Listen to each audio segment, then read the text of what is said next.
সেদিনও জগৎ ছিল ছন্দময়, সেদিনও রাঙা হয়েছে পূব আকাশ। ভোরের অমল হাওয়ায় সেদিনও গেয়েছে পাখি। কোটি লোকের ব্যস্ততা বুকে নিয়ে সেদিনও অবিরাম বয়ে গেছে ব্যস্ত ঢাকা। কিন্তু সেদিনই আমাদের জীবনে ঘটেছে এক ছন্দপতন। আমরা হারিয়েছি এক সত্য সুন্দর মানুষ, এক আলোর পথযাত্রীকে। বড় অসময়ে হারিয়েছি দীপনকে, অমৃতের সন্তান ফয়সাল আরেফিন দীপনকে।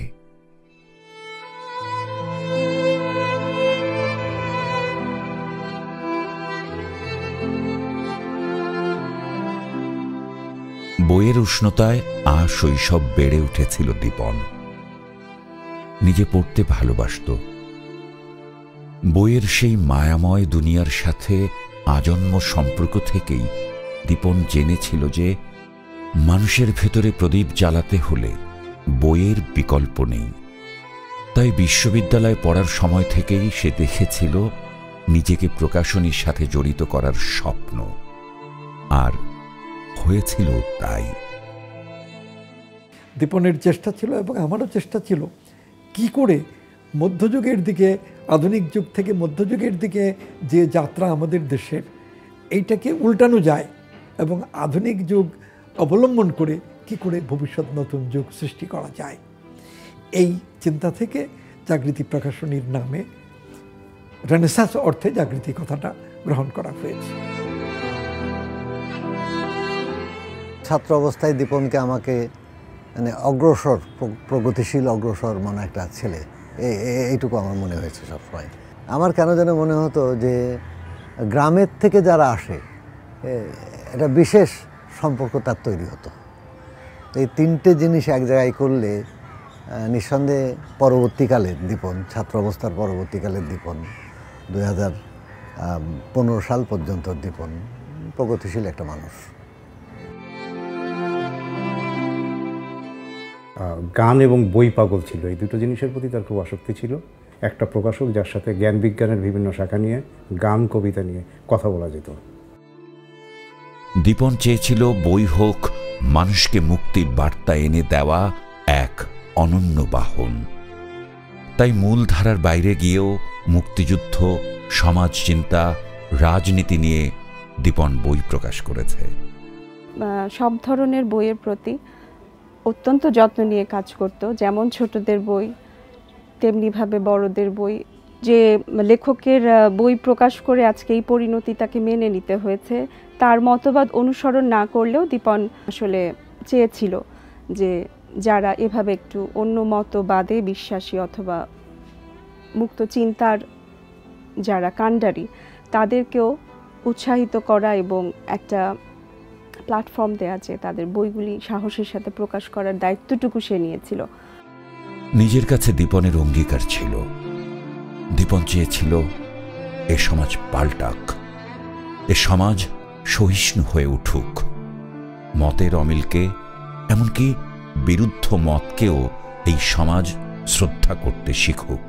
দীপন ভাইয়ের কিন্তু আসলে ওরকম কোনো শত্রু ছিলই না বলা যায়, এবং যারা তাকে শত্রু বানিয়ে ফেলেন, বই তাকে একটা শত্রু বানিয়ে ফেললেন। অভিজিৎ রায়ের বই ছাপানোর ফলে দীপন ভাই একটা শত্রু হয়ে গেলেন, এবং যে জ্ঞান ছাপানোর জন্য, জ্ঞানের আলো ছড়ানোর জন্য ফয়সাল আরেফিন দীপন শত্রু হলেন। দীপনের লক্ষ্য ছিল, সেই লক্ষ্যে সে ছিল স্থির। কিন্তু অসময়ে অস্বাভাবিকভাবে দীপন চলে গেছে না ফেরার দেশে। আমার যেটা কষ্ট হয় যে আমার ছেলেমেয়েরা বাবার কাছ থেকে ভালো ব্যবহারটা যে কি সেটা শিখবার আগেই আসলে পিতৃহারা হতে হয়েছে ওদেরকে। বাবাকে ছাড়া দুই সন্তানকে এগিয়ে নিয়ে যাওয়ার পুরোটা দায়িত্ব, জাগৃতির দায়িত্ব, আসলে সব কিছুই এই কারণেই আমি সামলে উঠতে পারছি যে আমার প্রতিনিয়তই মনে হয় দীপন আমার পাশে থেকে সাহস যোগাচ্ছে। দীপন তো অমৃতের সন্তান, তার প্রাণে সত্য লোকের ছায়া, তার হৃদয়ে সমাজকে আলোকিত করবার স্বপ্ন। এই স্বাপ্নিক দীপনের মৃত্যু নেই। বাংলাদেশে একজন প্রকাশক, একজন লেখককে হত্যা করে যারা মনে করছেন যে এদেশে ধর্মান্ধ এবং তাদের একটা বড় তারা এই সমাজকে অধিকার করে নিতে পারবেন, সেটা আসলে সম্ভব না।